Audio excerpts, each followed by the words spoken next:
আপনাদের একটা বার্তা দিয়ে যাই। হরে কৃষ্ণ। আগামী দুর্গা পূজা আসছে, একটা বার্তা আপনাদের দিয়ে যাই। দুর্গা মায়ের নাম দুর্গা হলো কেন বাবা কেউ জানেন? দুর্গম নামক অসুরকে হত্যা করেছিল বলে দুর্গা। দুর্গা পুজো হয় কখন? অকাল বোধন। অকাল মানে অসময়ে, বোধন মানে জাগানো। দেবতারা 6 মাস ঘুমোয় আর 6 মাস জাগে। জোরে বলুন হ্যাঁ না না। 6 মাস ঘুমোয়, ওটা হচ্ছে দক্ষিণায়ন। আর যখন জেগে থাকে ওটার নাম হচ্ছে উত্তরায়ণ। তাই দক্ষিণায়ন চলবে তখন যখন দেবতারা ঘুমাবে। অকালে জাগিয়েছিল রামচন্দ্র, ওই জন্য অকাল বোধন নাম রাখা হয়েছিল। আচ্ছা বাবা, আগামী দুর্গা পূজা আসছে। আমি আপনাদের আরও যত অনুষ্ঠান আছে দুর্গা পূজা আগে, দুর্গা সম্পর্কে, সরস্বতী, প্রত্যেকটি দেবদেবী সম্পর্কে তত্ত্ব আপনাদের বলে দিয়ে যাব। শুধু আমি আপনাদের বলতে চাই, কিছু মনে করবেন না, অন্যান্য ধর্মের মানুষ তাদের ধর্ম সম্পর্কে ছেলেগুলোকে সচেতন করে দিয়েছে পাক্কা, কিন্তু আমরা করতে পারিনি। কেন বলুন তো? ছেলেকে নিয়ে বাবা দুর্গা পুজো দেখতে যাচ্ছে আর ছেলে জিজ্ঞেস করছে, বাবা কার্তিকের বাহন ময়ূর, কিন্তু গণেশের বাহন ইঁদুর কেন? চুকাক, খালি উল্টো পাল্টা প্রশ্ন করছে, চল দেখে পারি চল। মানে বাবাও জানে না, চেষ্টাও করে না জানবার, আর শুনবারও চেষ্টা। আপনারা শুনে নিন। এখন আপনাদের সামনে একটা প্রশ্ন রেখে যাবো, উত্তরটা আপনারা দেবেন। কি উত্তর? আচ্ছা মায়েরা, মা দুর্গা পুজোর সময় সরস্বতী পুজো করেন, লক্ষ্মী পুজো করেন, ইঁদুরকেও করা হয়ে যায় না, কি বলছেন? আবার বাহনগুলোকে সব পুজো করা হয়ে যায়, কার্তিকে করেন, গণেশকে করেন, অসুরকে পুজো করবা কি দরকার আছে? অসুর তো মায়ের শত্রু, না কি বলুন? হ্যাঁ না না জোরে বলবেন। অসুর তো মায়ের শত্রু, তাহলে অসুরের পুজো কেন হচ্ছে? আপনারা এতদিন দুর্গা পুজো দেখেছেন, দুর্গাকে দর্শন করছেন গ্রামে গ্রামে, মন্দিরে মন্দিরে, কিন্তু বলুন তো আপনারা অসুর পুজো হয় কেন কেউ জানেন? অসুরটা পুজো হয় কেন? হ্যাঁ, তারপর একটা কথা আছে।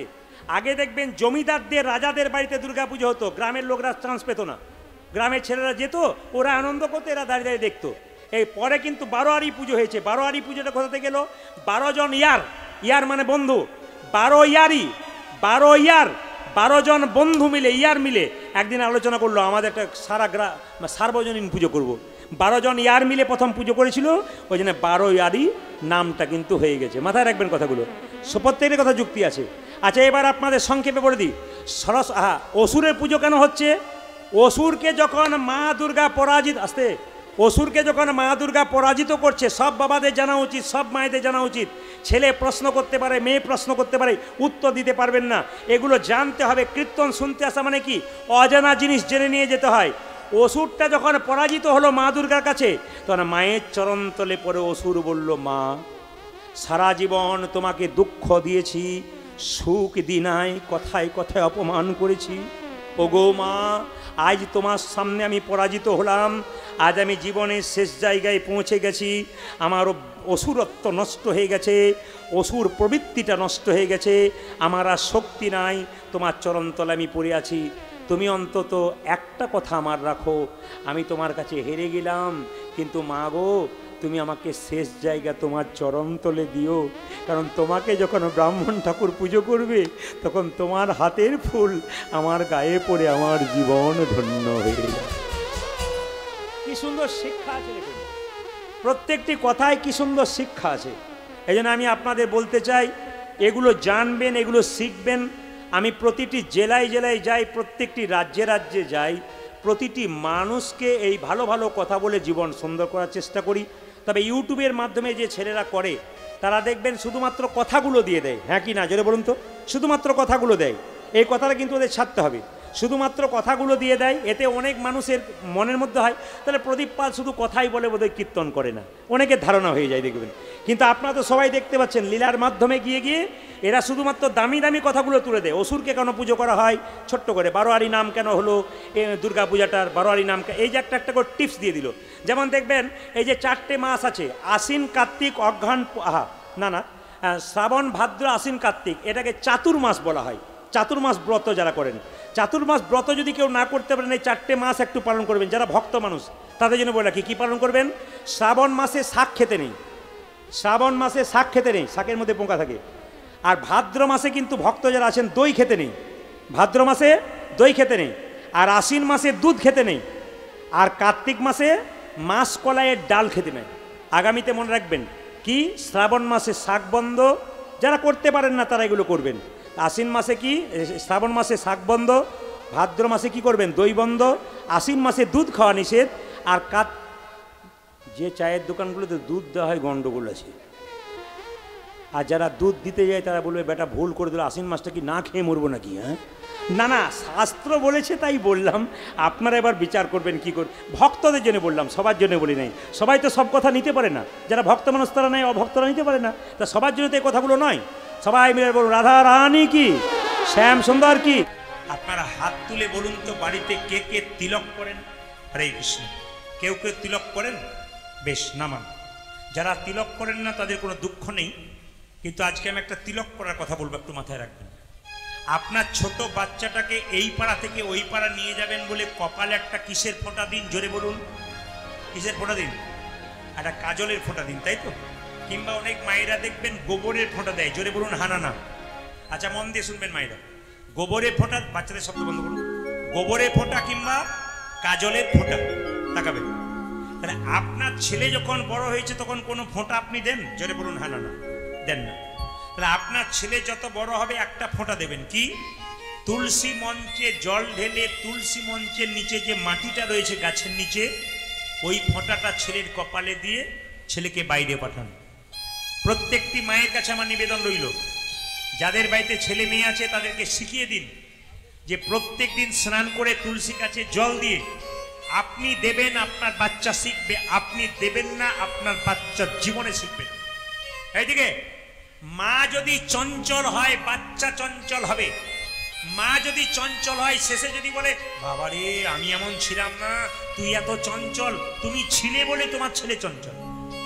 এই জন্য আমি আপনাদের সামনে নিবেদন রইল, আপনি স্থির থাকবেন তো আপনার বাচ্চা স্থির থাকবে, আর আপনি চঞ্চল হবেন তো আপনার বাচ্চা চঞ্চল হবে। এই যে তিলকের কথা আপনি দেখতে পাচ্ছেন মায়েরা, এই যে তিলক আমি নিয়েছি, আপনারা এই তিলক করতে পারেন। তো অনেকে মনে মনে ভাবছে তিলক যদি নিই তাহলে তো আমরা বাজারে গিয়ে খেতে পাবো না, অসুবিধা আছে। একটা কথা আপনাদের বলে দিন, তিলক নিলেও খেতে পারবেন। কোন তিলক?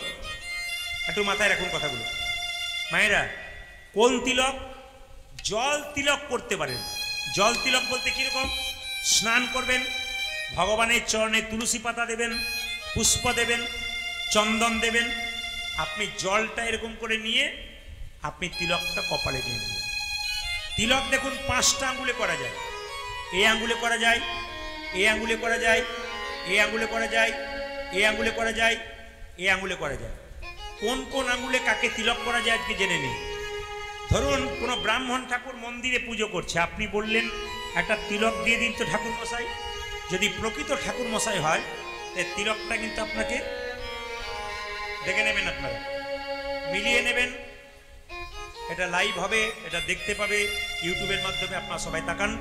কোনো ব্রাহ্মণ ঠাকুর যখন মন্দিরে পুজো করছে দেবদেবী, সেই সিঁদুরটা যখন আপনি চাইবেন তখন দেখবেন উনি সবসময় এরকম করে তিলকটা দেবেন। লক্ষ্য করবেন, এই আঙুলে যদি দেয় তবে সঠিক দেওয়া হচ্ছে। এই আঙুলে তিলক কাকে দেওয়া যায়? আস্তে। এই আঙুলে তিলক কাকে দেওয়া যায়? আপনার বাড়ির পাশে কেউ মারা গেছে কিংবা আপনার বাড়িতে মারা গেছে, মৃত্যুর পরে মৃতদেহের কপালে তিলক দিতে হয়। সেই তিলকটা কোন আঙুলে দেবেন? এই আঙুলে দেবেন। সবাই মাথায় রাখবেন, তিলকটা তার কপালে এই আঙুলে দেবেন। আপনি খুদ নিজে যখন তিলক নেবেন, জল তিলক নিন বা যে কোনো তিলক নিন, আপনি কোন আঙুলে নেবেন? সবসময় এই আঙুলে তিলক করবেন। খুব মাথায় রাখবেন, আপনার তিলকটাকে জল তিলক করছেন তো, আপনি এই আঙুলে নয়, এই আঙুলে নয়, আপনি জল তিলক করবেন এই আঙুলে। তাকান আমার দিকে, নিজেকে তিলক করবেন এই আঙুলে, তিলকের ফোঁটা নেবেন এই আঙুলে নেবেন। এইবার এই আঙুলে কাকে দেবেন? ভগবান শ্রীকৃষ্ণ। ভগবান শ্রীকৃষ্ণের চরণে তিলক দেবেন। এটা গুরুদেবের চরণে তিলক দেবেন এই আঙুলে। তাকাবেন, এই আঙুলে তিলক কাকে দেওয়া হয়? ভাইয়ের কপালে দিলাম ফোঁটা, জমের দুয়ারে পড়ল কাটা। আপনাদের তো এখানে 2-1 তিলক নেয়, আমাদের ওদিকে যদি কেউ বলা হয়, কেউ যদি কোনো 25 বছরের মেয়ে তিলক করে রাস্তা দিয়ে যায়, পাশের মেয়েতে বরাবরি করে বাবারে হারাধনের বইয়ের কি ঢং দিদি, তিলক করেছে বোধহয় ভগবান আগেই পেয়ে যাবে। না, এই সমস্ত ঠাট্টার জন্যই তো আজকে ভগবানের আমাদের হিন্দু সমাজে অবস্থা। আপনি ধর্ম করবেন, আপনাকে সাহায্য করব, তা না করে কি করছে, আপনি যদি করতে না পারেন আমার দলে থাকতে পারেন, তার ব্যবস্থা আমরা করব। এই জন্য হিন্দু সনাতন ধর্ম দিনের পর দিন নিচের দিকে, এদিকে এদিকে পেছনে থাকলে হবে না, সামনে আসতে হবে, কথাগুলো শুনতে হবে, হিন্দুত্ব জাগাতে হবে। নিজেকে যে হিন্দু বলে পরিচয় দিচ্ছেন, এই পরিচয়টা দেওয়ার জন্য কিছু ধর্মীয় কাজ করতে হবে, তবে আপনার জীবন সফল হবে। আর আপনি কিছুই করবেন না, খাবেন দাবেন আর আনন্দ করে বেড়াবেন, আর লোকের নিন্দা করে বেড়াবেন, সমালোচনা করে বেড়াবেন, আপনার সন্তানটা সেরকম হবে। নিম গাছের ফল তেতো হবে, আম গাছের ফল মিষ্টি হবে। যেমন গাছ হবে সেরকম তার ফল হবে। ওই জন্য ভালো হয়ে যান, আপনার জীবন দেখবেন সুন্দর হয়ে যাবে। আচ্ছা, একটা কথা আপনাদের বলে যায় যে এখানে বসে আছেন, শরীরের বিষ কোনটা মায়েরা? কাম, ক্রোধ, লোভ, মহ, মদ, মাশ্চর্য। এগুলো ভেতরে যত প্রবল হবে কৃষ্ণ তত দূরে যাবে, আর এগুলো যত সরবে কৃষ্ণ তত কাছে আসবে। বাচ্চাদের শব্দ বন্ধ করান, আমি আপনাদের মন দিয়ে বলে দিই।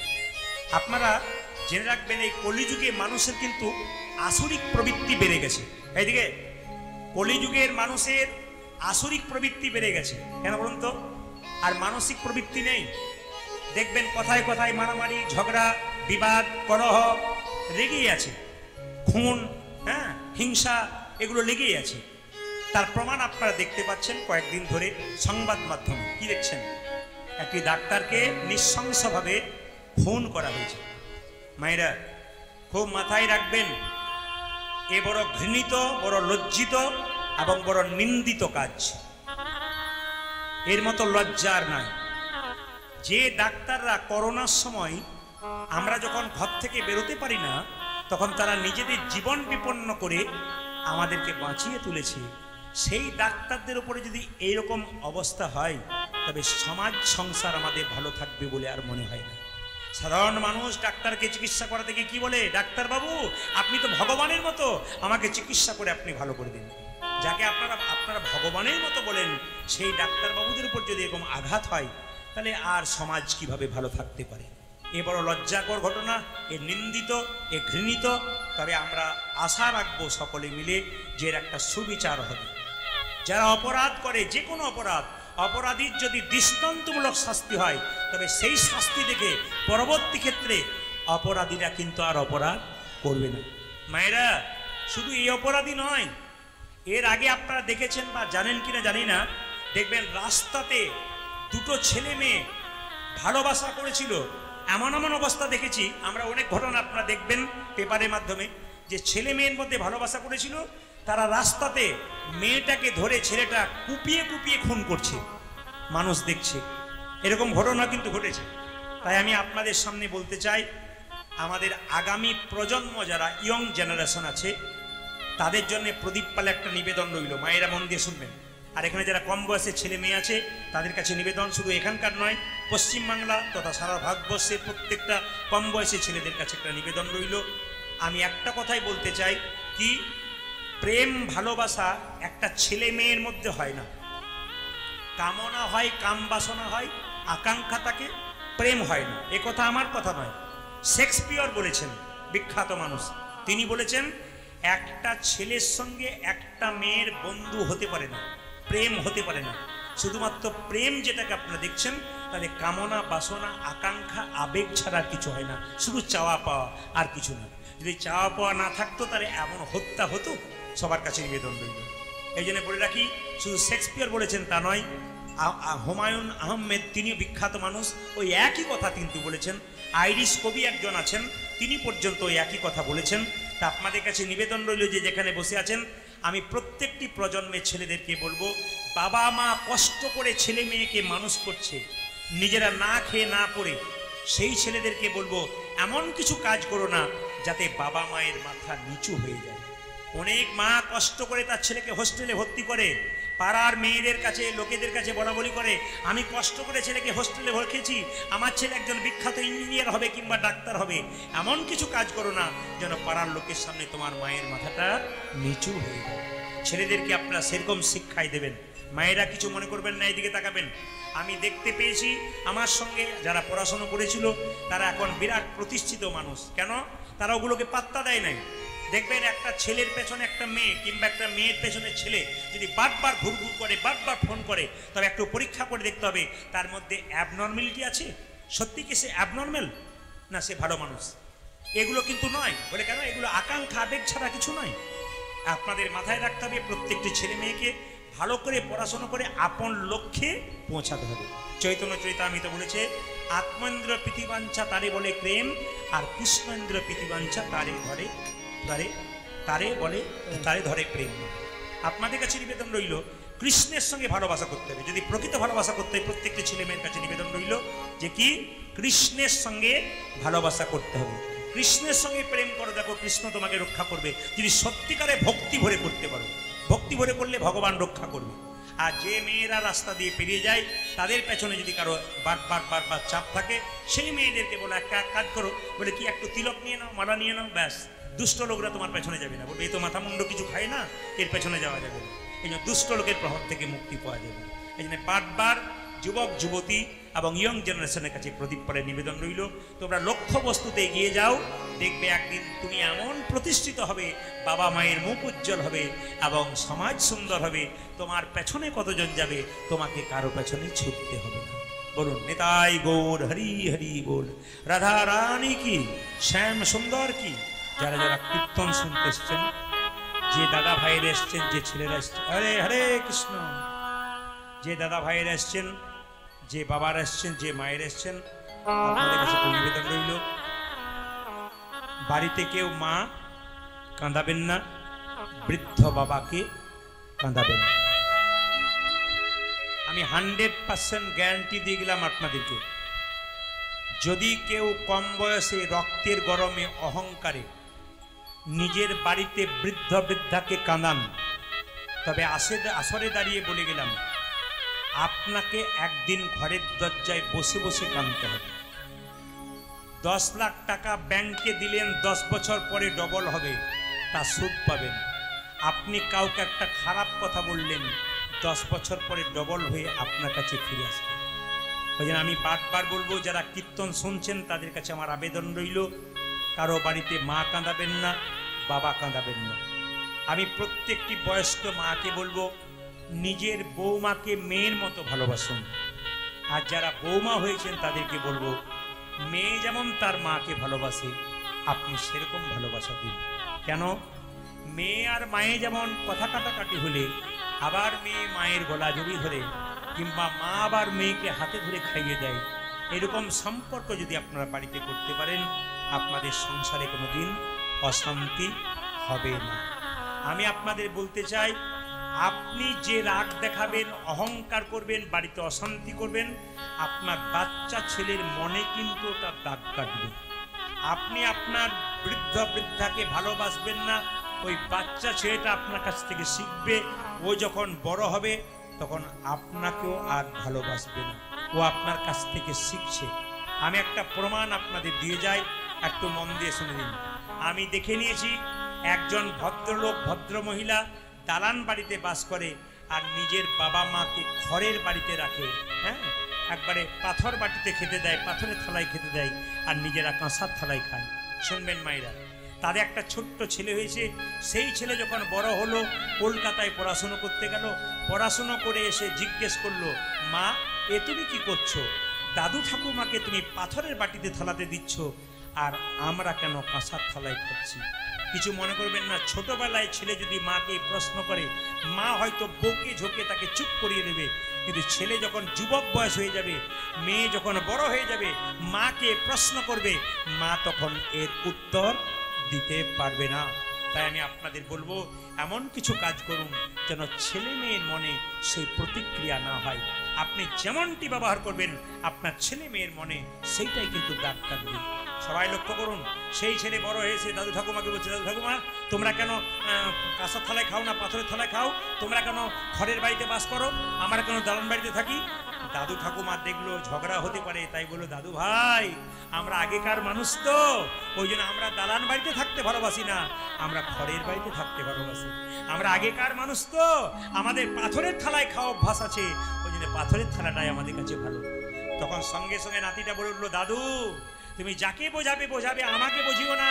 বলে কেন? আমি বড় হয়ে গেছি, আমি যুবক হয়ে গেছি, আমি সব বুঝতে পারি। শোনো, তোমার ওই পাথরের থালার বাটিটা আমায় দাও। বলে কি করবি? দরকার আছে। পাথরের থালার বাটিটাকে নিয়ে এক পাশে লুকিয়ে রেখেছে। তার মা যখন তার দাদু ঠাকুমাকে খাবার দিতে এলো, কাঁসার থালায় নয়, পাথরের পাতা দিয়ে নিয়ে এলো, বললো থালাগুলো কই? চুপচাপ তাকিয়ে আছে দাদু ঠাকুমা নাতির দিকে। থালাগুলো কই? দাদু ঠাকুমা নাতির দিকে তাকিয়ে আছে। নাতি বলছে বলো, যা বলবার বলো। সঙ্গে সঙ্গে দাদু ঠাকুমা বলল, দাদু ভাই তুই বল যা বলবার। সঙ্গে সঙ্গে তার মা বলল, খোকা তুই রেখেছিস? বলে হ্যাঁ মা, ওগুলোকে যত্ন করে রেখে দিলাম। আজকে দাদু ঠাকুমাকে তুমি কাঁসার থালায় দাও। বলে কেন, যত্ন করে রেখেছিস কেন? বলছে আমি যখন আরো বড় হব, আমার যখন বিয়ে হবে, তোমরা যখন বুড়ো হবে, তখন ওই পাথরের থালায় তোমাদেরকে দেবো, আমরা কাঁসার থালায়। কীর্তন যদি শিক্ষার বিষয় হয়, প্রত্যেকটি জীব, প্রত্যেকটি জনগণের কাছে, প্রত্যেকটি মায়ের কাছে আমার নিবেদন রইল, এখনো যদি আপনারা অত্যাচার শুরু করেছেন সংসারে, অহংকার করছেন, শোধরান, নইলে কিন্তু আপনাকে ঠকতে হবে। আপনি এখন মনে মনে ভাববেন এই কথাগুলো আমার গায়ে জ্বালা দিচ্ছে, কিন্তু যখন আপনার ছেলে বড় হয়ে আপনাকে ঘর থেকে টানতে টানতে নিয়ে যাবে, সেই দিন বুঝবেন আমি কি করেছি। অনেক মেয়েরা আমার কাছে এসে বলে, বাবা প্রদীপ আমার ছেলে ডাক্তার ইঞ্জিনিয়ার, আমায় ভালোবাসে না, এক পাশে ফেলে দিয়ে চলে গেছে। বললাম মা তোমার পূর্ব জীবনের কথা তোমার মনে আছে? বলে না তো, মনে করে দেখো তুমি পূর্ব জীবনে অতীতে কি করেছো। তুমি বৃদ্ধ বৃদ্ধাকে দিয়েছিলে? মাথাটা নিচু করে বলে হ্যাঁ বাবা, আমি ওদেরকে দিই না বলে আজকে আমিও পাচ্ছি না।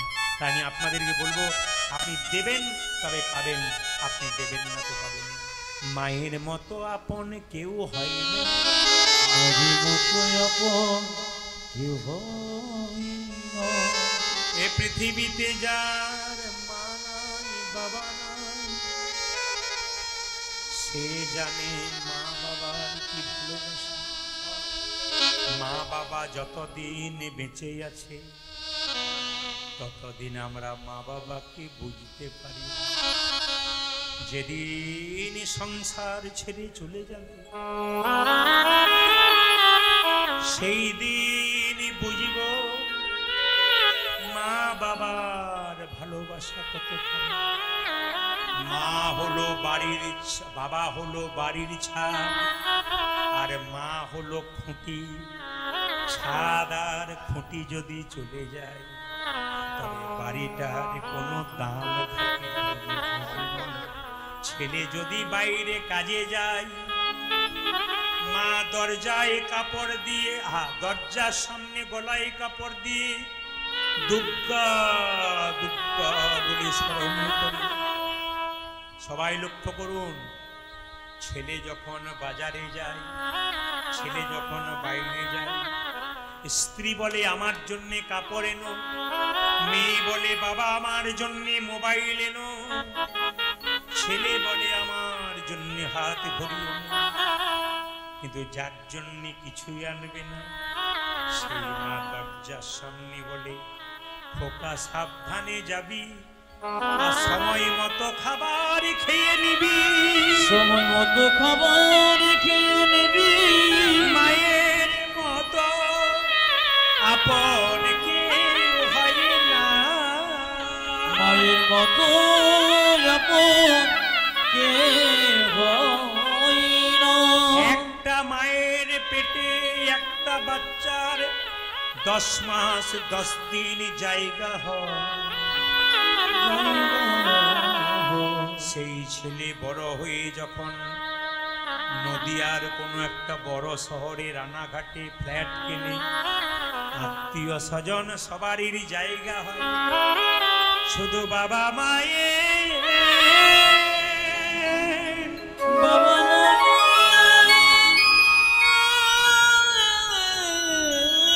শুধু বাবা মায়ের জায়গা হয় না।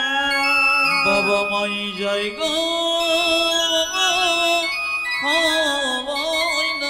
তোমরা কেউ যেন মা বাবাকে কাঁদিও না, কাঁদিও না।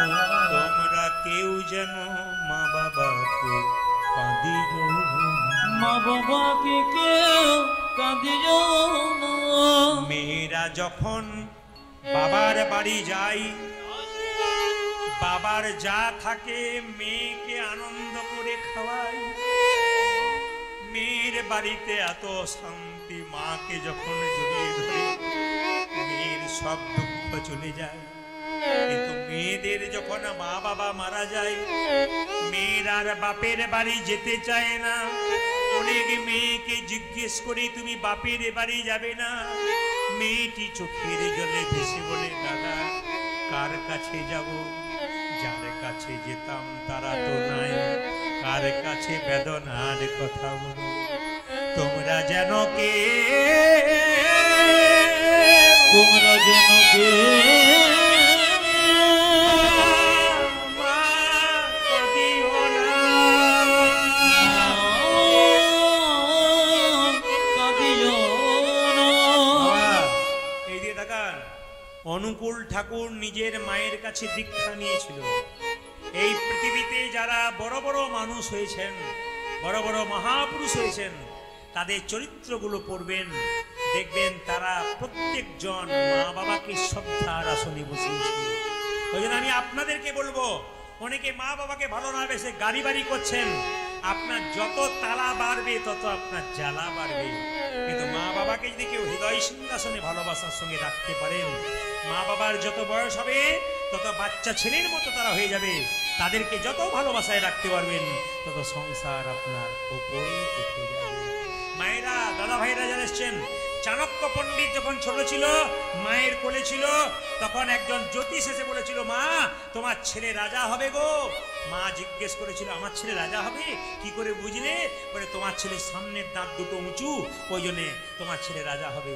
মা জিজ্ঞেস করেছিল হ্যাঁ গো কত ছেলের সামনের দাঁত দুটো উঁচু হয়? আমার আরে বাবা সব ছেলের হয়, তোমার ছেলের দাঁত দুটো দেখলাম, তোমার ছেলের লক্ষণ খুব ভালো, তোমার ছেলে রাজা হবে। মায়েরা 5 বছরের ছেলে চাণক্য কোলে বসে আছে, আর মা তাড়াতাড়ি বললো খোকা, বলে কি তুই রাজা হলে আমায় ভুলে যাবি না তো? বলে ছেলে বললো মা আমি রাজা হব। হ্যাঁ রে জ্যোতিষ বলেছে তুই রাজা হবি, আর রাজা হলে তুই ভুলে যাবি না তো? বলছে মা রাজা হলে ভুলে যাই। বলে হ্যাঁ কেন রাজা হব আমি, কি লক্ষণ দেখলে? বলে তোর দাঁত দুটো উঁচু, তুই রাজা হয়ে যাবি। সঙ্গে সঙ্গে বলো ও আমার দাঁত দুটো উঁচু তার জন্য রাজা হবো, আর রাজা হলে তোমায় ভুলে যাবো? আচ্ছা দাঁড়াও তুমি আমাকে কোল থেকে নামিয়ে দাও। যেই না চাণক্যদেব মায়ের কোল থেকে নেমেছে, কিছু দূরে গিয়ে একটা পাথরের টুকরে এনে সামনের দাঁত দুটো ফটাফট ভেঙে দিয়েছে। গড় গড় করে রক্ত পড়ছে দাঁত থেকে। মা জিজ্ঞেস করলো খোকা তোর দাঁত থেকে গড় গড় করে রক্ত পড়ছে, তুই দাঁত দুটো ভেঙে দিলি? বলছে মা দাঁত দুটো থাকলে রাজা হব, রাজা হলে তোমায় ভুলে যাব। দাঁত দুটো ভেঙে দিলাম আর রাজা হব না, তোমায় জীবনে কোনোদিন ভুলবো না মা, তোমায় কোনোদিন ভুলবো। ওই জন্য মায়ের মতো আপন আর কেউ হয় না। আপনি 3 ঘন্টা কীর্তন শুনবেন, কীর্তনের শেষে বাড়িতে গিয়ে বিচার করে দেখবেন না আমি যে 3 ঘন্টা বসে রইলাম কি কি শিখলাম। আস্তে মায়েরা, 3 ঘন্টা যে হরিবাসরে রইলেন কি কি শিখলেন আপনি বিচার করবেন না? ভক্তি করে শুনে নিন। আপনার ছেলেকে যখন সাজাবেন তখন একটা কাজ করবেন, যাদের পুচকি ছোট্ট বাচ্চা ছেলে আছে তার জন্য বলে রাখুন, মা যশোদা তার গোপালের কপালে একটা জিনিস দিত হরিচন্দনের মৃত্তিকা, ওটা দিলে ছেলের কোনো বিপদ হতো না। মা যশোদা বলছেন, আপনার কৃষ্ণলীলা দেখবেন মা যশোমতী সাজাচ্ছে কৃষ্ণকে, কপালে হরিচন্দনের তিলক দিচ্ছে। হরিচন্দনের তিলক কোনটা মা?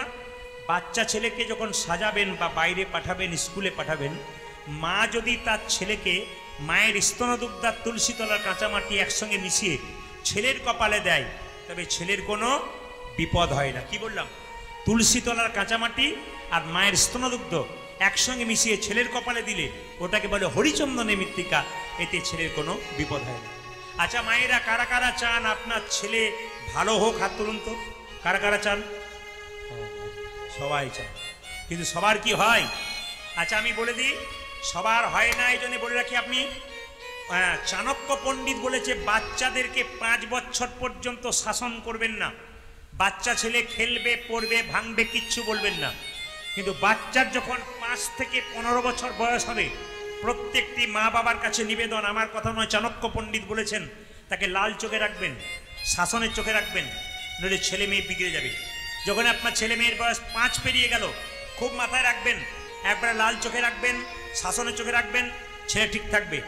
কিন্তু যখনই ছেলে মেয়ের বয়স 16 পেরিয়ে গেল, তখন পুত্র মিত্র বদাচরে, তখন বাবা মা ছেলে মেয়ের সঙ্গে বন্ধুর মতো ব্যবহার করবে, তবে ছেলে মেয়ে ভালো হবে।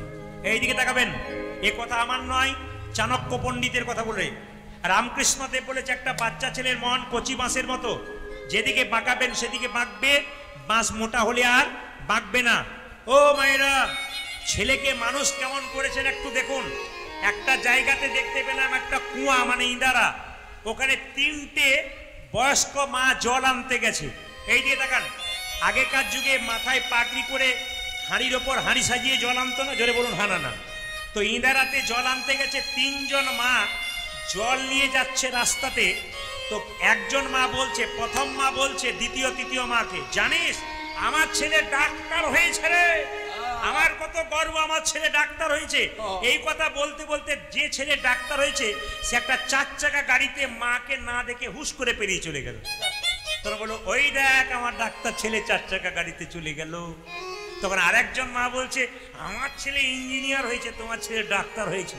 তাকান, কিছুক্ষণ পরে ইঞ্জিনিয়ার ছেলেটা 4 চাকা গাড়িতে পেরিয়ে চলে গেল, মায়ের দিকে তাকালো না। তখন 2জন মা বলছে আমরা তো বললাম আমার ছেলে ডাক্তার ইঞ্জিনিয়ার হয়েছে, আচ্ছা তুমি কিছু বললে না। তখন 3 নম্বর মাটা বলছে আমি আমার ছেলেকে সেরকম পড়াশোনা করাতে পারি নাই, তবে ক্ষেত মজুরে চাষের কাজ করে, ওই দেখো আমার ছেলে আসছে। ছেলেটা ছুটতে ছুটতে সে হাঁপাতে হাঁপাতে বলল মা তুমি জল নিয়ে মাথাতে এত ভারী করে নিয়েছো, আরে দাও দাও দাও আমাকে দাও, আমাকে বলতে পারতে, আমি জলটা নিয়ে চলে যেতাম। মা চলে যাচ্ছে, আগে আগে মায়ের জলের কলসিটা মাথায় করে ছেলে নিয়ে যাচ্ছে।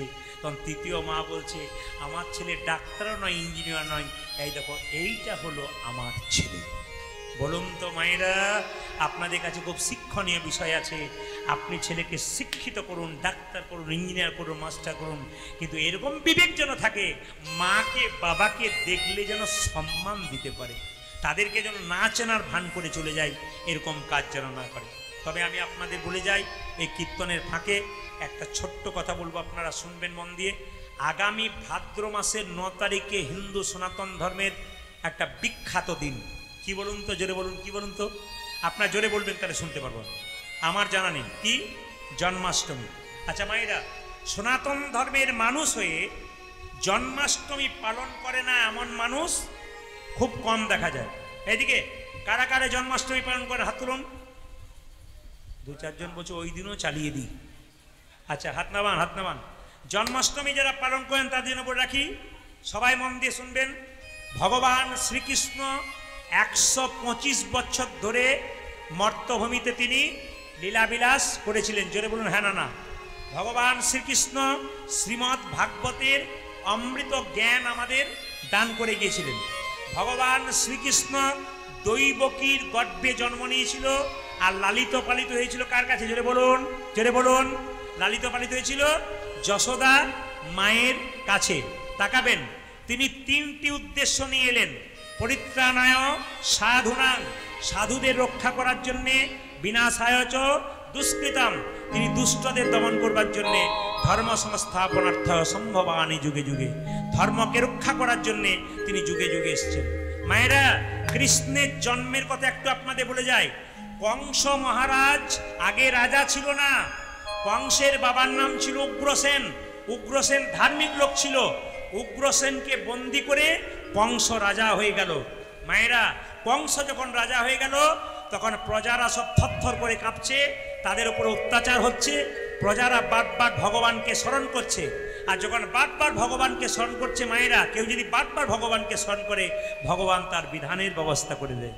ঠিক সেই সময় কংস মহারাজ তার জ্যেষ্ঠত বোন দেবকীর সঙ্গে বসুদেবের বিবাহ ঠিক করেন। বেশ জাঁকজমক করে বিবাহ হয়ে যায়। আর বিবাহের পরে কংস মহারাজ নিজে রথের সারথি হয়ে চলেছে কোথায়, তার বোন দেবকীকে শ্বশুরালয়ে নিয়ে যাচ্ছে। হঠাৎ আকাশবাণী হলো, যে রথের রজ্জু তুমি ধরেছ যতনে, তার 8ম গর্ভের সন্তান তোমার বধিবে পড়াবে। মানে যে দেবকীকে তুমি আনন্দ করে নিয়ে যাচ্ছ, ওই দেবকী বোনের 8ম গর্ভের সন্তান তোমাকে হত্যা করবে। সঙ্গে সঙ্গে কংস মহারাজ কি করলো, দেবকীর চুলের মুঠি ধরে নামাচ্ছে। গাছে ফল ধরবার আগে গাছটাকে একবারে সমূলে উৎপাদন করে দেবো। যখন দেবকী অত্যাচার করতে যাচ্ছে তখন সঙ্গে সঙ্গে দেবকীর স্বামী বসুদেব কংস মহারাজের হাতটাকে ধরে বলল, মহারাজ আপনি একটা আকাশবাণীর ভয়ে আপনার বোনকে আপনি হত্যা করতে যাচ্ছেন। তবে একটা কথা বলি, সত্যি যদি 8ম গর্ভের সন্তান আপনার হত্যাকারী হয়, তবে কথা দিলাম আমি সব সন্তানগুলো আপনার হাতে তুলে দেবো। আমি কথা দিয়ে দিলাম, আমি হলাম বসুদেব, আমি হলাম সত্যের পূজারী। মায়েরা তাকান, কি করলো, এক এক করে সন্তান জন্ম নিল। আর 6টি সন্তান বসুদেব কাকে দিলেন? কংসকে দিলেন। আর কংস মাটিতে আছাড় মেরে ফেলে দিলেন। মায়েরা 6 নম্বর সন্তানের পরে কে এলো? অনন্তদেব বলরাম। দেবতাদের ইঙ্গিতে বলরামকে পাঠানো হলো কোথায়? কৃষ্ণের বিমাতা রোহিণীর গর্ভে। এবার এলো 8ম গর্ভের সন্তান। চারিদিকে বজ্রপাত, বৃষ্টি, থরথর করছে, মানুষ কাঁপছে। হঠাৎ যোগমায়াকে মা ভগবান কৃষ্ণ স্মরণ করে বলল, মা তুমি সবার চোখে ঘুম পাড়িয়ে দাও। হঠাৎ শিকলে বাঁধা আছে দুজন। কোথায়? কারাগারের মধ্যে শিকলে বাঁধা আছে। একদিকে বেঁধে রেখেছে দেবকীকে, একদিকে বসুদেবকে। বসুদেবের শরীর থেকে একটা আলো দেবকীর গর্ভের মধ্যে প্রবেশ করলো। ভগবান শ্রীকৃষ্ণ কংসের কারাগারে জন্ম নিল। ভগবান শ্রীকৃষ্ণ কি? ভগবান শ্রীকৃষ্ণ কি? ভগবান শ্রীকৃষ্ণ কি? ভাইরা, কৃষ্ণের জন্ম হলো। কৃষ্ণের জন্ম হবার পর এখন যেই না কংস ছুটে এলো কৃষ্ণকে মারবার জন্যে, তখন আকাশবাণী হলো, বসুদেব তোমার ছেলেকে নিয়ে তুমি চলে যাও নন্দালয়ে, যশোমতীর কোলের কাছে শুয়ে দাও। আর যশোমতী একটা কন্যা সন্তান জন্ম দিয়েছে, ওই কন্যা সন্তানটা দেবকীর কোলের কাছে দিয়ে দাও। ওই কন্যা সন্তানটা কে বলুন তো? মা দুর্গা, যোগমায়া। এখন কংস মনে মনে ভাবলো, কোনো পুরুষ আমাকে মারতে পারবে না। আরে তুই একটা ছোট্ট মেয়ে হয়ে আমাকে মারবি? পায়ে ধরে যখন বারবার ঘোরাচ্ছে, তখন মা যোগমায়া আকাশের উপর উঠে গেল আর চিৎকার করে বলল, কংস তোমারে বধিবে যে, গোকুলে বাড়ি ছেড়েছে। কংস ধ্বংস হয়ে গেল। এখন প্রশ্ন হবে, মা বাবা যদি কৃষ্ণ ভক্ত হয়, মা যদি কৃষ্ণ ভক্ত হয়, ছেলে কৃষ্ণ ভক্ত হবেই যদি আপনার ঠিক মতো ভজন করতে পারেন। উগ্রসেন কৃষ্ণ ভক্ত ছিল, কিন্তু তার স্ত্রী একদিন যখন বনের মধ্যে বিচরণ করছিল, তখন দ্রুমিল নামক এক রাক্ষস তাকে বলৎকার করেছিল। কার রূপ ধারণ করে? না, উগ্রসেনের রূপ ধারণ করে। ওই রাক্ষসের ঔরসে জন্ম হয়েছিল বলে কংস এরকম স্বভাবের হয়ে গেছিল। যারা জন্মাষ্টমী পালন করেন, যারা করবেন না ভেবেছিলেন, আপনাদের কাছে প্রদীপ পালে নিবেদন রইল, যা করবেন না করবেন, ভগবান শ্রীকৃষ্ণের জন্মাষ্টমী বাড়ি বাড়ি পালন করুন। পালন করার নিয়ম বলে দিই। সকালবেলায় ঘুম থেকে উঠে সূর্য ওঠার আগে মায়েদের কর্তব্য থাকবে, সকালবেলায় ঘুম থেকে উঠে সূর্য ওঠার আগে আপনাদের প্রাতঃ স্নান করে নিতে হবে। নতুন বস্ত্র পরলে ভালো, নতুন বস্ত্র না পরলে ধোয়া বস্ত্র পরে নেবেন। মন দিয়ে শুনে নিন, ধোয়া বস্ত্র পরে নেবেন। যদি বাড়িতে গোপাল থাকে তাকে স্নান করাবেন পঞ্চামৃত দিয়ে। স্নান করানোর পর গোপালকে নতুন বস্ত্র পরাবেন। সেদিন যদি আপনি ময়ূরের পালক আনতে পারেন, খুব লাভবান হবেন আপনি। ভগবানকে সুন্দর করে সাজাবেন। ভগবানের চরণে কি দেবেন? যদি কারো গোপাল না থাকে, তবে ভগবানের যে চিত্রপট ছবি থাকে, ওতে কি দেবেন? মা তুলসী পত্র দেবেন। আর কি দেবেন? ফুল দেবেন। এইবার কি করবেন? ভগবান কিন্তু তাল খেতে খুব ভালোবাসে। সেদিন যদি কেউ তালের বড়া, তালের লুচি দিতে পারেন, ভগবান খুব খুশি হয়ে যায়। আর একটা কথা আপনাদের বলে যায়, ভগবান শ্রীকৃষ্ণের জন্মাষ্টমী দিনে আপনারা সংকল্প মন্ত্র বলবেন। যদি সংকল্প মন্ত্র কেউ না জানেন, শুধু এই কথা বলবেন, আমি যেটা বলছি আপনাদেরকে প্রার্থনা করবেন, হে প্রভু, এই যে আমি জন্মাষ্টমী ব্রত করব, আমি যেন সুন্দরভাবে ব্রত পালন করতে পারি, তুমি আমায় আশীর্বাদ করো, এটাই বলবেন। আর সেদিন যদি পারেন আপনারা একটু গীতা পাঠ করবেন, যদি পারেন শ্রীকৃষ্ণের অষ্টোত্তর শতনাম পাঠ করবেন।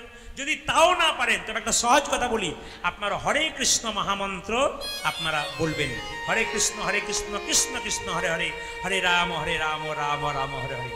তবে আপনাদের বলে যায়, যে যেখানে বসে আছেন, এই জন্মাষ্টমী সারা ভারতবর্ষে পালিত হয়, ভারতবর্ষের বাইরেও পালিত হয়। সবাই মন দিয়ে শুনেবেন, এই জন্মাষ্টমীর দিনে যদি পারেন শুদ্ধ বৈষ্ণব এবং শুদ্ধ ব্রাহ্মণকে কিছু দান করার চেষ্টা করবেন। তাছাড়া আরও লাভ হবে, যদি কোনো খোঁড়া অন্ধ ব্যক্তি ভিখারি রাস্তা দিয়ে যায়, তাকে সেবা করাতে পারেন, তাকে কিছু দান করতে পারেন, বস্ত্র দান করতে পারেন, তবে জন্মাষ্টমীর দিন আপনার বৃহৎ ফল লাভ হবে। আপনাদের বলে যায়, ভারতবর্ষের প্রায় বৃন্দাবনে, মথুরাতে 500 মন্দির আছে।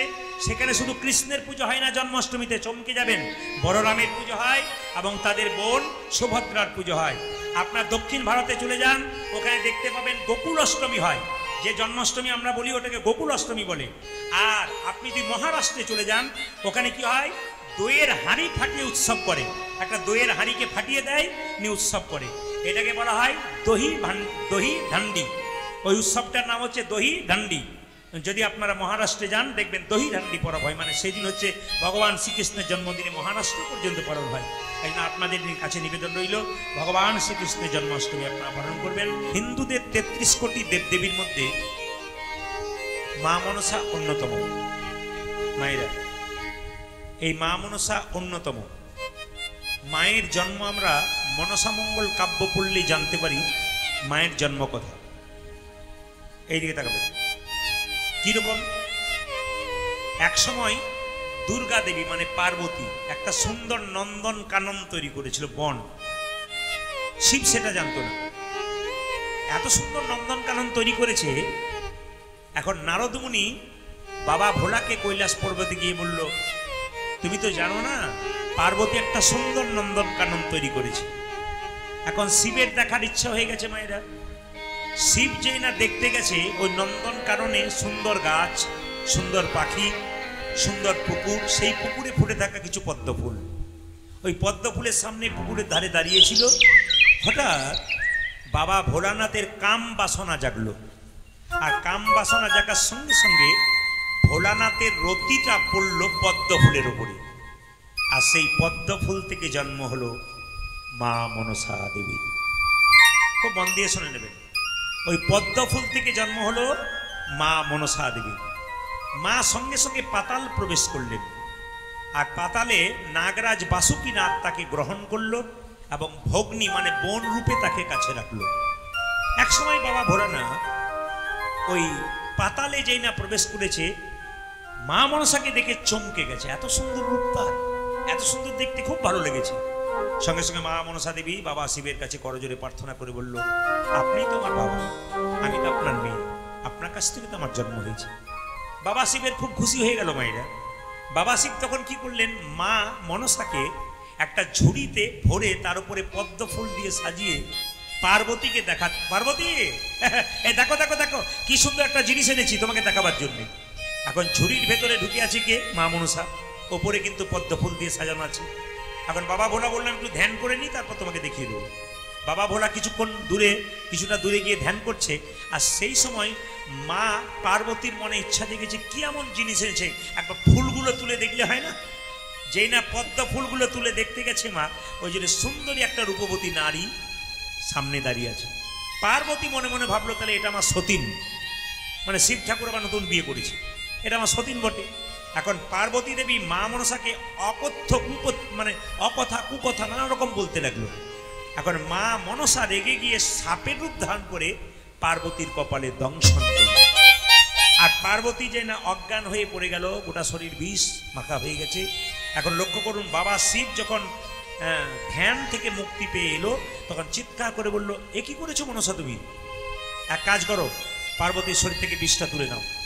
পার্বতীর শরীর থেকে বিষটা তুলেছে, আর পার্বতীর সঙ্গে সঙ্গে ওই যে পদ্ম ফুলের ডাঁটা ছিল, ওই ডাঁটাটা দিয়ে ছুঁড়ে মা মনসার চোখে লেগেছে, আর মা মনসার একটা চোখ অন্ধ।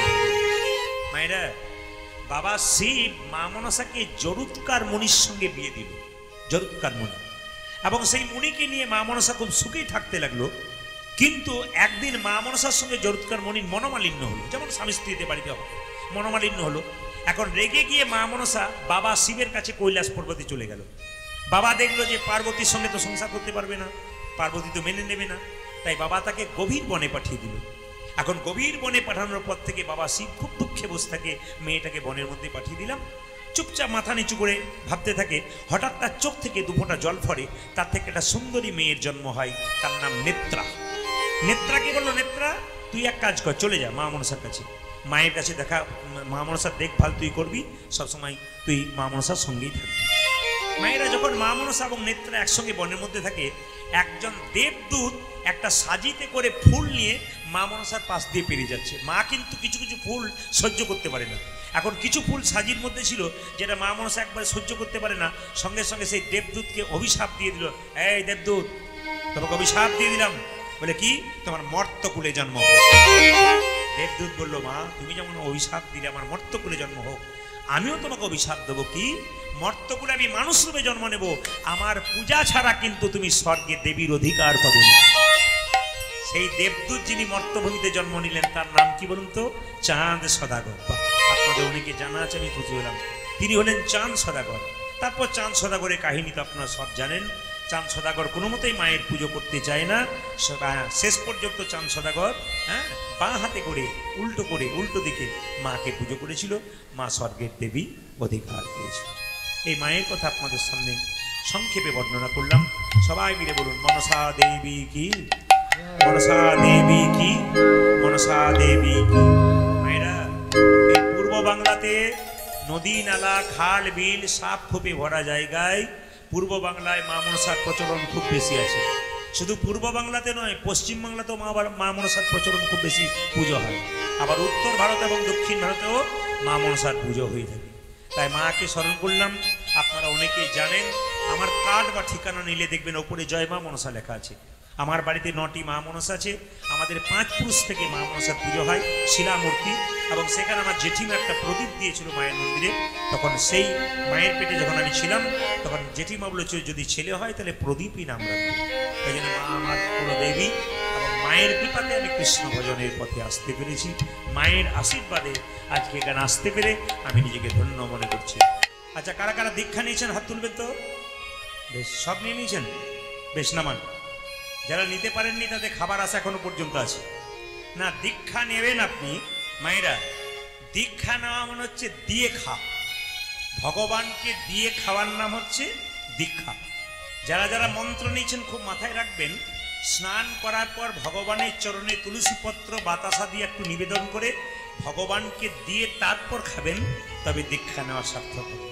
আর আপনি দীক্ষা নিলেন, নিজেই খেয়ে নিলেন, ভগবানকে দিলেন না, তাহলে আপনার দীক্ষা নেওয়া কোনো সার্থক হলো না। তবে একটা কথা আপনাদের বলে যাই, যারা দীক্ষা মন্ত্র ভজন করেন, যে আসনের উপরে আপনারা দীক্ষা মন্ত্র ভজন করবেন, আসনটা ভজন হওয়ার পর আসনটা তুলে আসনের নিচে একটু জল ছিটিয়ে দেবেন। নিয়ে আপনারা একটা মন্ত্র বলবেন, ওম সক্রাহায় নমঃ। ওটা কাদের জন্য? পুরুষ মানুষের জন্য। আর মায়েদের জন্য শ্রী সক্রাহায় নমঃ। মায়েদের মনে থাকবে শ্রী সক্রাহায় নমঃ। ওই জলটা যেটা আসনের নিচে দেবেন, ওটা চোখের মধ্যে একটু নিয়ে তারপর করজোরে বলবেন শ্রী সক্রাহায় নমঃ। আর মা বাবারা বলবেন ওম সক্রাহায় নমঃ। তাতে লাভটা কি? আপনি আসনের ওপরে বসে যে মন্ত্র ভজন করছেন, ওই মন্ত্রটা যাতে ইন্দ্রদেব চুরি না করে নেয়, তার জন্যে আপনার এই মন্ত্রটা বলতে হবে। অনেকে দেখবেন মন্ত্র ভজন করছে কিন্তু ফল পাচ্ছে না। বলে এত মন্ত্র ভজন করছি ফল পাচ্ছি না কেন? আসলে করছেন ঠিক কথা, কিন্তু নিয়মে করছেন না, অনিয়মে করছেন বলে আমাদের এরকম দুর্দশা হচ্ছে। আপনাদের আসরটা দেখে আমার ত্রিপুরার কথা মনে ফিরে, আপনাদের আসরটা দেখে আমাদের ত্রিপুরার কথা মনে পড়ছে, অন্য রাজ্য। আমি আগামী জন্মাষ্টমীতে প্লেনে করে ত্রিপুরা যাব। ত্রিপুরায় আগে অনেকবার গেছি আমি।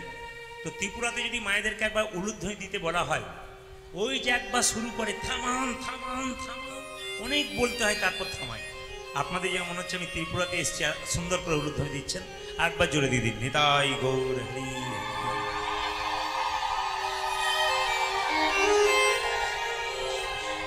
বেশ বেশ বেশ, হরে কৃষ্ণ বলি।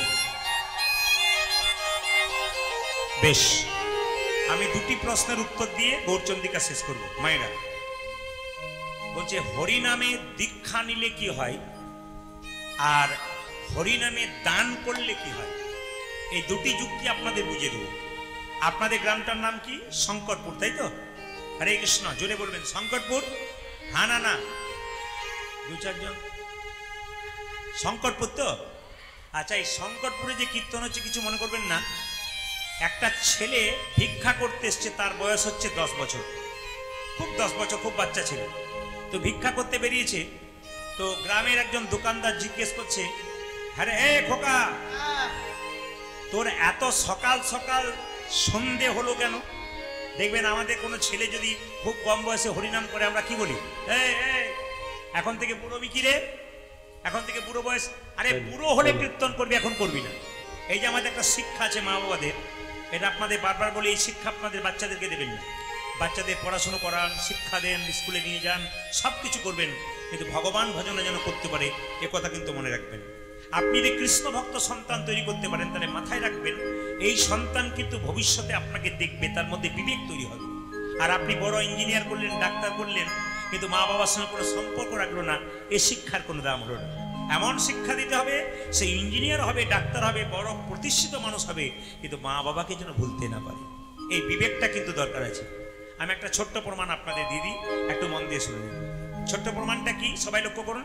একটা ছোট্ট ছেলে গ্রামে ভিক্ষা করতে এসছে, দোকানদার জিজ্ঞেস করছে, এ খোকা, এত সকাল সকাল সন্ধে হলো কেন?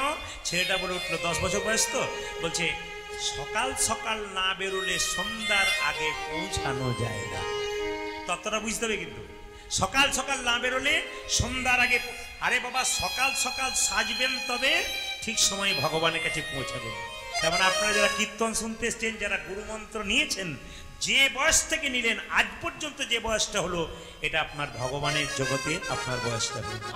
কিন্তু যতক্ষণ না গুরুমন্ত্র না নেবেন, আপনি ওইখানেই রইলেন, আপনার জীবনে কোনো সফলতা এলো না।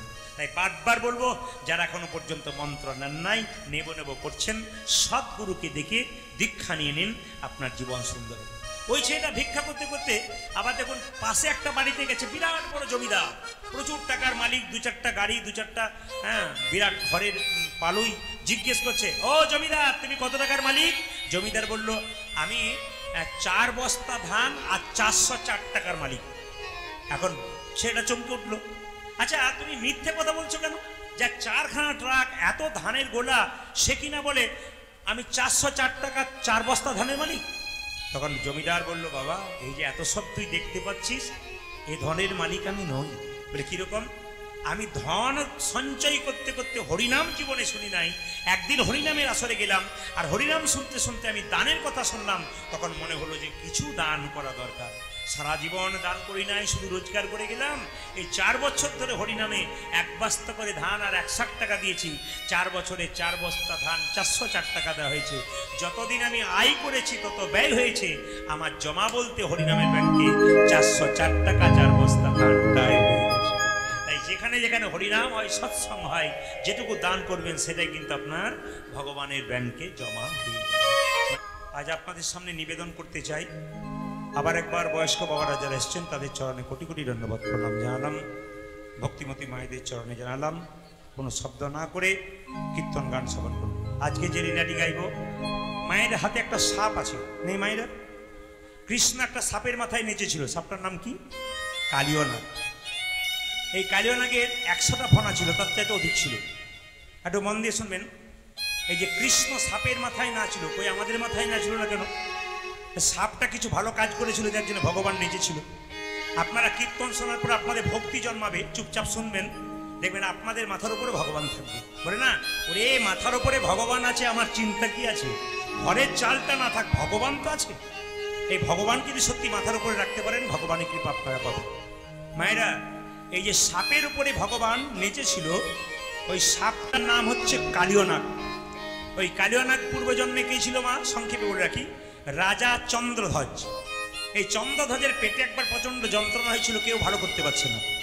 একজন কবিরাজ বলল, রাজা, তোমার পেটের যন্ত্রণা ভালো হতে পারে, একটা উপায় আছে। তুমি যে রাজবাড়িতে বাস করছো, তার পেছন দিকে একটা সরোবর আছে। সেই সরোবরে একটা রাজহাঁস খেলা করছে, তাকে ধরে হত্যা করে তার পিত্তটা খেতে পারলে তোমার পেটের যন্ত্রণা ভালো হবে। মায়েরা, রাজহাঁসটাকে যখন ধরে আনলো, রাজহাঁস কেঁদে কেঁদে বললো, রাজা মশাই, আমাকে না মেরে যদি একটা কথা শোনো, আমিও বেঁচে যাব আর তোমার পেটের যন্ত্রণা ভালো হবে। বলে কিরকম? যে সরোবর থেকে আমাকে ধরে আনলে, সেই সরোবরের উত্তর দিকে একটা গাছের উপরে এক মুনি, মানে একজন বৈষ্ণব মুনি পা দোলাচ্ছে, তার চরম ধোয়া জল যদি পান করতে পারো, তোমার পেটের যন্ত্রণা কিন্তু ভালো হয়ে যাবে। মায়েরা, তিনি কি করলেন? রাজা বলে কথা, একটা সোনার পাত্র নিয়ে গিয়ে বৈষ্ণবকে বললো, বৈষ্ণব তোমার ডান পাটা এগিয়ে দাও। ডান পাটা যখন এগিয়ে দিল, পুঁজ আর রক্ত, ছি, এই জল আমি পান করতে পারবো না। আর বাঁ পাটা যখন এগিয়ে দিয়েছে, পুঁজ রক্ত তো হয়েছে, তার সঙ্গে পোকা কিলবিল কিলবিল করছে, কিন্তু জল পান করতে পারলো না। রাজা একটা ভালো কাজ করলো, বৈষ্ণবের চরণ ধোয়া জল মাথায় করে নিল। বৈষ্ণবের চরণ ধোয়া জলের কত গুণ আছে দেখুন। সব বৈষ্ণবের নয়, কিন্তু প্রকৃত শুদ্ধ বৈষ্ণব যারা হয়, তাদের চরণ ধোয়া জল যদি আপনি মাথায় নিতে পারেন, ভগবানের কৃপা আপনার হতে পারে। কিছু মনে করবেন না, মানুষ স্কুলে জন্ম নিয়েছেন, কে কখন চলে যাবে কেউ জানে না। তাই যারা কীর্তন শুনছেন, তাদের কাছে প্রদীপ পালের নিবেদন হলো, সংসারে বিবাদ করে কোনো লাভ নাই, সুবাদ করুন। যদি মনে করেন আমি নিজে খাবো নিজে পরবো, যখন চোখ মুজে দেবেন সমাজ তখন আপনাকে ধিক্কার জানাবে। আপনার জায়গাটা স্বর্গে হবে না, আপনার জায়গাটা নরকে হবে। আপনি যে স্বার্থপর হবেন, কিসের জন্য এসছেন? এই সংসারে তো নাটকের মঞ্চের মতো অভিনয় করতে এসছেন। অভিনয়ের মঞ্চে যেমন রং মেখে মেখে অভিনয় করে, অভিনয় শেষ করলে নাট্যমঞ্চ থেকে নেমে চলে যায়, সেরকম সংসারে আপনার অভিনয় শেষ হয়ে গেলে আপনি চলে যাবেন, কেউ আর আপনার দিকে তাকাবে না। যে যেমন টিকিট কেটেছেন সে সেরকম নেমে যাবেন। তাই বারবার বলবো, সংসারে কারোর সঙ্গে বিবাদ নয়, সুবাদ করুন, ভালো ব্যবহার করুন। আপনার মৃত্যুর পর আপনাকে যখন শ্মশান ঘাটে নিয়ে যাওয়া হবে, তখন লোকে যদি বলে লোকটা খুব ভালো ছিল, কৃষ্ণ ভক্ত ছিল, মেয়েটা খুব ভালো ছিল, কৃষ্ণ ভক্ত ছিল, আপনি যাবেন স্বর্গে, দশচক্রে ভগবান। আর আপনার মৃত্যুর পর কেউ যদি বলে মেয়েটা খুব দুষ্ট ছিল, সংসারটাকে জ্বালিয়ে দিয়ে গেছে, মেয়েটা খুব বদ ছিল, সমাজকে নষ্ট করে দিয়ে গেছে, জানবেন আপনার জায়গা হবে নরকে। তাই মানুষকুলে জন্ম নিয়েছেন, জন্ম হোক যথাতথা, কর্ম যেন আপনাদের ভালো হয়, এটা বারবার বলব। ও মায়েরা, ভগবানকে দেবার সময় আপেল কলা লেবু দেন, হাত তুলে বলুন ভগবান খায়? ভগবান খায় না। কি করে মা? দেখে। কি দেখে? আপনি যে 4টে কলা 4টে আপেল নিয়ে গেলেন, অহংকারের ভাবে নিয়ে গেলেন না প্রেমের ভাবে নিয়ে গেলেন? এই যে কীর্তন শুনছেন, আপনাদের মনের মধ্যে কি ঘুরঘুর করছে ওটা প্রদীপ পাল জানবে না, কিন্তু অন্তর্যামী ভগবান জানতে পারবে কীর্তন শুনতে সে কে কার কথা ভাবছে। যদি আপনি যতক্ষণ কীর্তন শুনবেন কৃষ্ণের কথা ভাববেন, আপনার জীবন ধন্য হবে। আর যদি কৃষ্ণের কথা না ভেবে আপনি সংসারের কথা অন্য কথা ভাববেন, তবে জীবন কিন্তু আপনার নষ্ট হয়ে যাবে। তাই বারবার বলবো, যতক্ষণ কীর্তন শুনবেন মন মনা মত ভক্ত মত যাজীবাং করু। তার মানে কি? তুমি তোমার মনটাকে ভগবানের চরণে দাও। কটা আপেল এনেছো, কটা লেবু এনেছো, কটা টাকা এনেছো, তো ভগবান দেখে না। কি দেখে? তুমি তোমার মনটা ভগবানকে দিয়েছো কিনা, ওইটাই দেখে। তবে আপনাদের শঙ্করপুরে একটা ভালো খবর পেলাম, আমি খুব খুশি হলাম। সেই খবরটা শুনে আপনারাও খুশি হবেন। আজকে এসেই আমি শুনেছি শঙ্করপুর একটা ভালো খবর। কি বলুন তো? এখানে কোনো মাতাল নাই। না, কেউ মদ খায় না। আপনাদের হাসি দেখেই বুঝেছি পার্টি আছে। যা আপনারা হাসছেন, মানে আমি টিপে দেখলাম যে সত্যি। এইদিকে এদিকে আপনাদের শঙ্কর মাতাল আছে? শঙ্করপুর বলে না না আছে, তার প্রমাণ বলি। এইদিকে এদিকে শঙ্করপুর ঢোকার আগে একটা মোড়ে আমরা একজনকে জিজ্ঞেস করলাম, দাদা এটা কি শঙ্করপুর? তো না একজন, এ প্রদীপ বাবু। আমি তখন বললাম পার্টি তো এখানেও আছে। টাকার মায়েরা, প্রদীপ বাবু এসে নমস্কার নমস্কার নমস্কার। সে গাড়ি ধরে কোনো মতো ছাড়ে না। আমার নাম দাদা, দুপুরবেলাও চালাচ্ছেন? কি করবেন? ও আচ্ছা আচ্ছা, বলছিলাম কি আমরা কি খেয়েছেন? বলে জেডি খেয়েছি। কিছু মনে করবেন না মায়েরা। আমি বললাম যে খুব ভালো কথা, খেলে শরীর ভালো থাকে। তো বলছে না, আমি কেন খাই জানেন? আমি শুধুমাত্র শঙ্করপুরে বাস করে এই নয়, আমি শঙ্করপুরে বাস করে মাতাল হতে পারি। আমি ভালো কবিতা লিখি। বললাম কি কবিতা লেখো? বলছে শোনো কি কবিতা লিখি। আমি বললাম বেশি বড় বলার দরকার নাই, খিদে পেয়েছে, যেই খেতে হবে তুমি একটা সংক্ষেপে বলো। তখন কি বলছে শুনুন। বলছে দুধে আপেলে পোকা, দুধে জল, বিড়িতে শক্তি আর মদে বল। বাবারে কি পাওয়ার কবিতা! কিরকম বললো দেখুন, আমি শিখলাম ভালো। কি বলছে? আপেলে পোকা, দুধে জল, বিড়িতে শক্তি আর মদে বল। আমার বলছে আপনাকে একটা কবিতা বলতে হবে, না ছাড়বো না।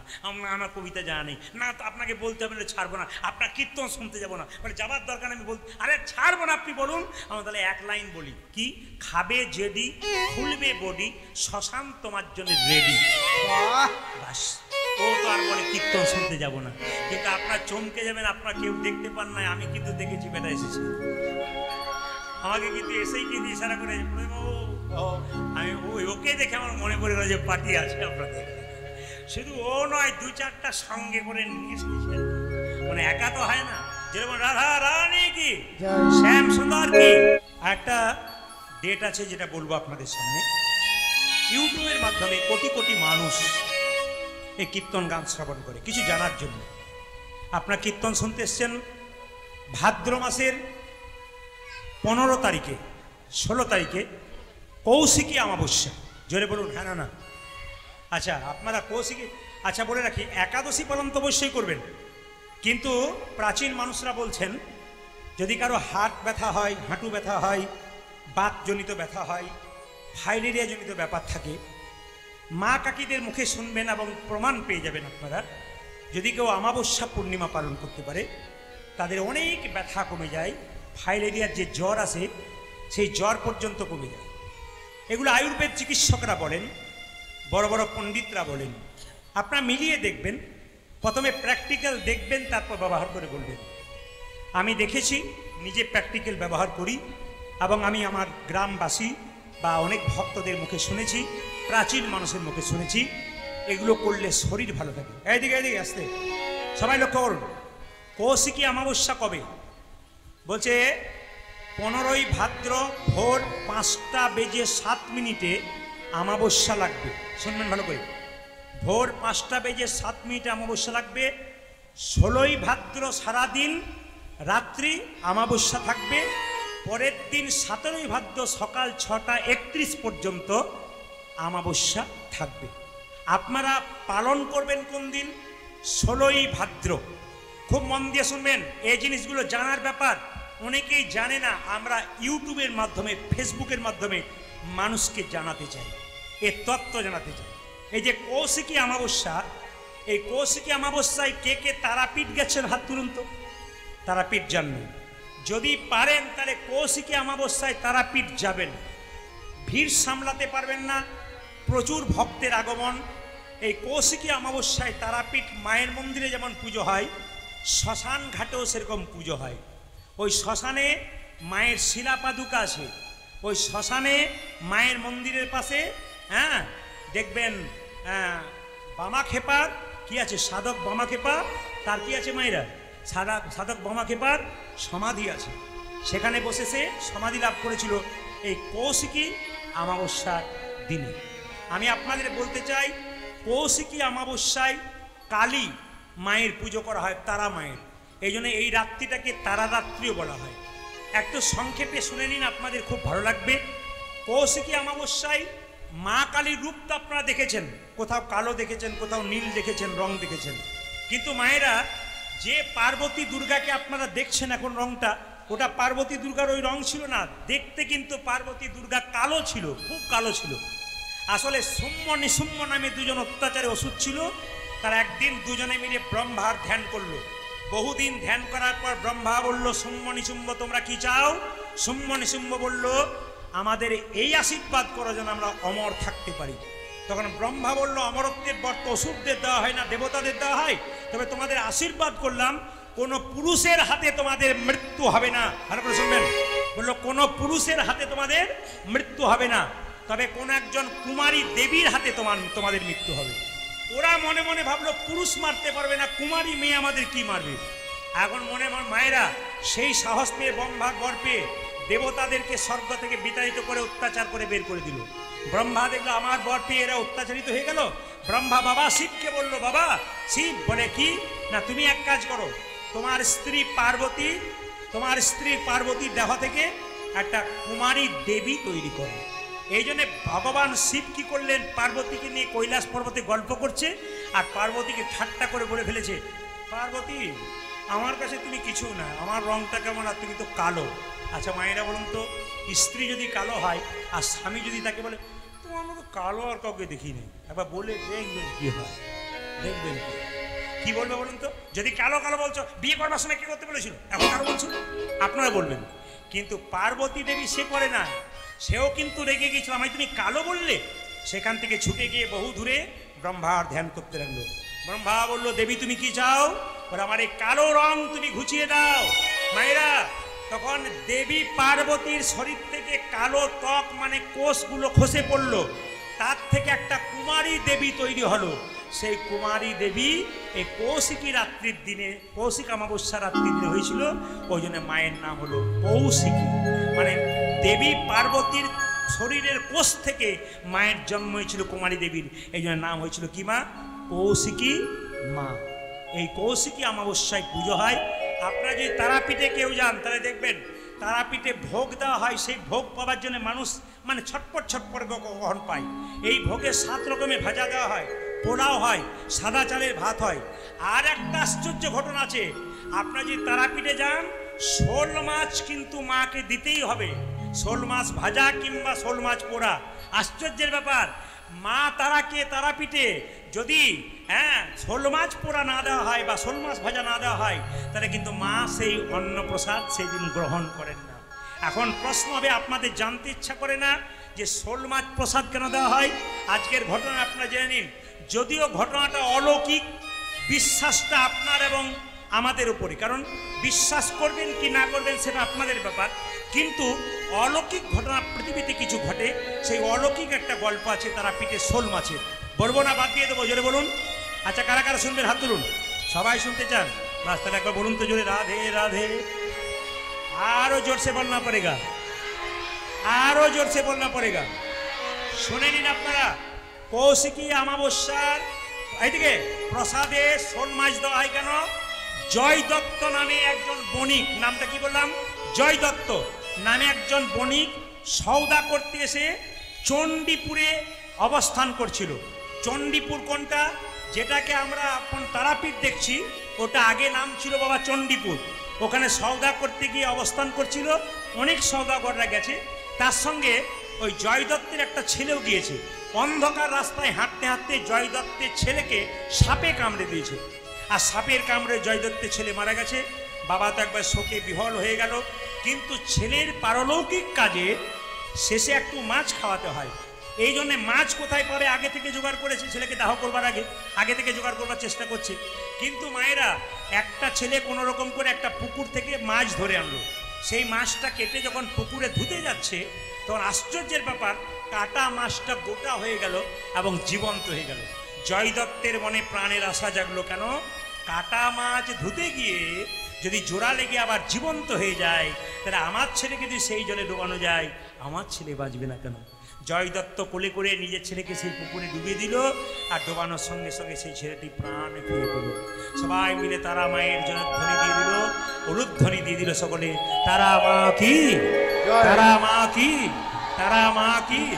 আপনারা যেমন জয়ধ্বনি দিলেন, আপনারা যেমন উলুধ্বনি দিলেন এই তারা মায়ের নামে, একটু মন দিয়ে শুনুন।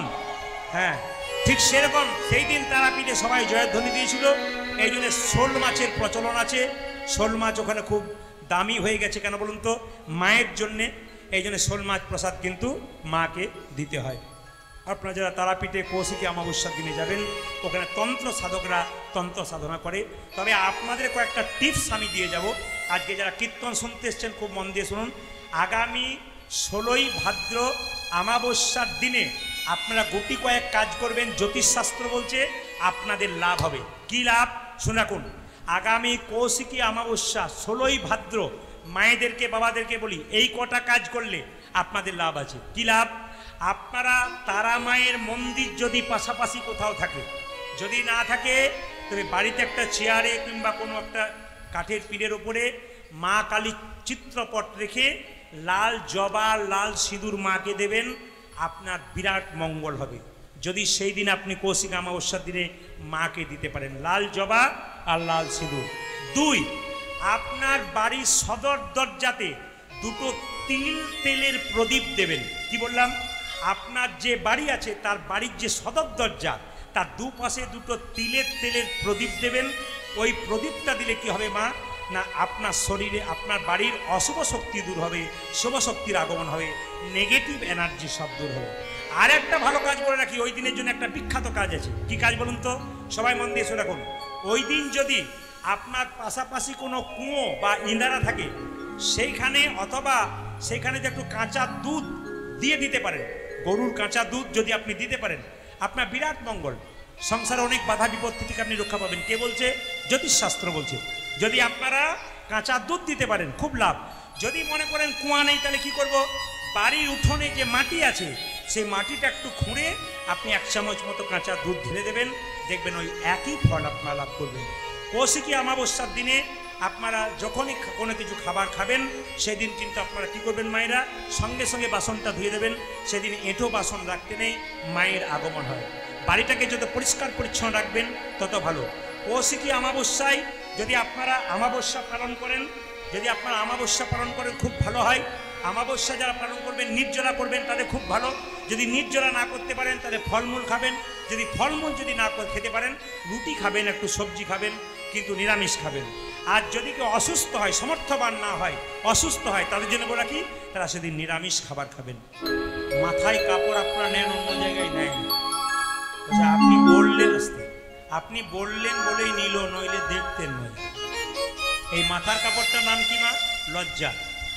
এটা যে মেয়ের আছে সেটা লজ্জা আছে, আর এটা যার নাই তার লজ্জা জোরে বলুন নাই। দাদারা মনে মনে ভাবছেন বলুন বলুন, আপনি বললে ঠিক আছে, আমরা বললে গন্ডগোল আছে। মায়েরা শুনে নিন, আমি সত্যি কথা বলে যাই। আমার মায়ের মা বেঁচে ছিল 95 বছর বয়স, মাথার কাপড়টা এখানে ছিল। আমার মা বেঁচে ছিলেন 80 বছর বয়স, মাথার কাপড় এখানে। আমার কাকিমা বেঁচে আছেন 65 বছর, মাথার কাপড়টা খোঁপা মানে বাম্পার পর্যন্ত গেছে। এখন যারা বাড়িতে যাচ্ছে বাম্পার টাম্পার নেই, সব হাইওয়ে রোড হয়ে গেছে। ও মায়েরা দেখবেন, আগে দেখবেন ভাসুর দেখলে মেয়েরা পর্দা নিত না, জোরে বলুন হ্যাঁ না? ভাসুর দেখলে মেয়েরা পর্দা নিত, এখন নেয় না কেন বলুন তো? যেদিন থেকে ভাসুর হলো বর্দা, সেদিন তো সরে গেল পর্দা। পর্দা হয়েছে আর পর্দা সরে চলে গেছে। ওই জন্য আমি আপনাদের সামনে বলবো, অন্তত আপনারা পর্দাটুকু রাখুন। যখনই মা যশোদা চিন্তা করছে, সবাই ছুটে এসে বলছে, মা তোমার গোপালে কালী দহের জলে ঝাঁপে দিয়েছে। আর যেই না শুনেছে আমার গোপাল কালী দহের জলে ঝাঁপে দিয়েছে, অমনি গোপাল গোপাল বলে মা ছুটে চলেছে। আপনারা কি বাড়ি যাবেন না নাকি? আপনারা কি বাড়ি যাবেন না? সেই 7টা বাড়িতে 5-এর আরম্ভ করেছে, আপনারা 10:30 বাড়িতে যাচ্ছে, তবু উঠছেন না, তা বললে তো হবে না। আমার তো 3 ঘন্টার ফিল্ম, এখন তার থেকে আপনাদের 3 ঘন্টা পার করে দিলাম, তা আপনারা বসে আছেন। তাহলে আর একবার মা যদি কৃপা করে 1 বছর 15 বছর পর একবার আসবে, কথা দিলাম 15 বছর পর একবার আসবে, যদি মা কৃপা করে। নাকি বলছেন? সবাই ভালো থাকবেন। এত সবাই মিলে হাততালি দিয়ে ভগবান শ্রীকৃষ্ণ, বসুন বসে বসে, সবাই হাত ধরুন, বসে বসে একসঙ্গে শ্যামল তরুণ, সবাই হাত তুলে দিন। দেখি আপনার তালি কেমন হয় মায়ের সামনে। আজকে যে যত তালি দেবেন তার হাত সুন্দর হবে, রান্না বান্না ভালো হবে মায়েরা, আর রান্না কিন্তু ভালো হবে আপনাদের হাতে। আরেকটা কথা বলি, যারা তালি দেবেন না কাল সকাল থেকে স্বামী স্ত্রীতে, আপনারা বোঝেন নাকি হয় মাঝে মাঝে। আমি এখানে অনেকজন বোন আমাকে বললো, আমাদের এখানে একটা স্বামী স্ত্রীতে কোনোদিন জীবনে ঝগড়া হয় না। যাক, এটা খুশি। বাবার 2-4 জন বলছে গিয়ে দেখবেন একবার বাড়িতে গিয়ে। আর দাদারা বলছে, আচ্ছা বলে রাখি, স্বামী স্ত্রীতে ঝঞ্ঝট হবে না, দুটো কাজ একসঙ্গে করবেন। বলবো না, বাদ দিয়ে দেবো না, বলাটাই ভালো। আজ আর বলবো না, একদিন বলে দিয়ে যাবো। আমি তো না বলে যাবোই না। স্বামী স্ত্রীতে ঝগড়া হবে না, দুটো কাজ একসঙ্গে করবেন। কি? ভোজন আর ভজন। স্বামী যদি বেলা 3টের সময় আসে, আগে দেবেন, তারপর খাবেন, ভোজন আগে। আর সন্ধ্যাবেলায় স্বামী স্ত্রীতে একসঙ্গে ভজন করবেন। ভজন আর ভোজন যদি একসঙ্গে হয়, বিবাদ কোনো জায়গায় থাকবে না।